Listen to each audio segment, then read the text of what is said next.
Palestinians have been subjected to one of the longest deliberate campaign of dispossession and mass violence in modern history.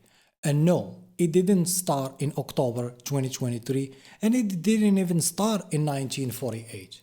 In 1882, the first wave of Zionist settlers began arriving in Palestine. Back then, the land was home to around 400,000 Palestinian Arab and just 24,000 Jews, about 5% of the population.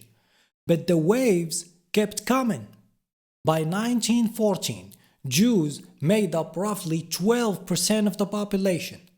By 1947, they were a third, 600,000 Jews to 1.3 million Palestinian Arab. This was no organic population shift. It was a demographic engineering on a massive scale, driven by politics and money and power. Between 1882 and 1948, about 500,000 European savages arrived, when the native population itself was about the same size.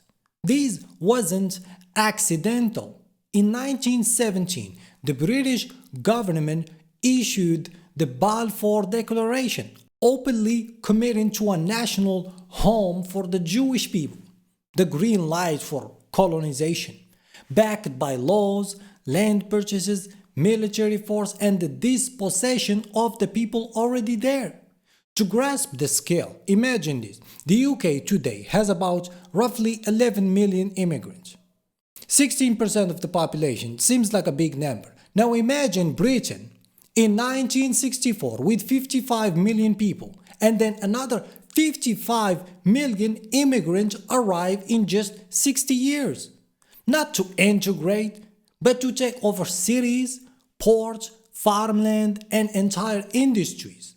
That's what the Palestinians have faced, except without the power to stop it. And the newcomers, they didn't learn the language, they didn't intend to blend in. They built parallel institutions, militias, and political structures designed not to coexist but to dominate, backed by the most uncivilized group of people on the planet, like the criminals you have in Washington.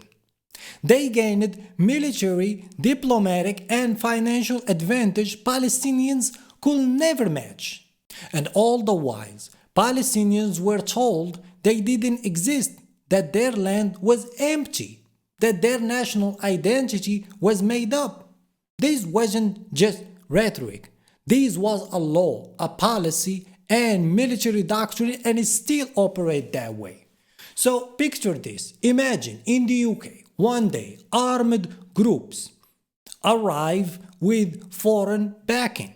They buy entire districts, set up checkpoints, and push locals to the outskirts into concentration camp. They claim your city center as theirs, say you have no right to live there, then write laws to make sure you can never come back. I see all these people panic about a bunch of migrants trying to replace the British culture. Even those migrants, you know that perfectly well. They work, pay taxes, and do their best trying to integrate. Yet those same voices are silent when their government fund or arm terrorists that wipes up entire communities abroad. Talk about hypocrisy. For centuries, the British state exported brutality, violence, mass rape, pillage, whole communities torn apart, and lands taken. Then it comes home and demands order.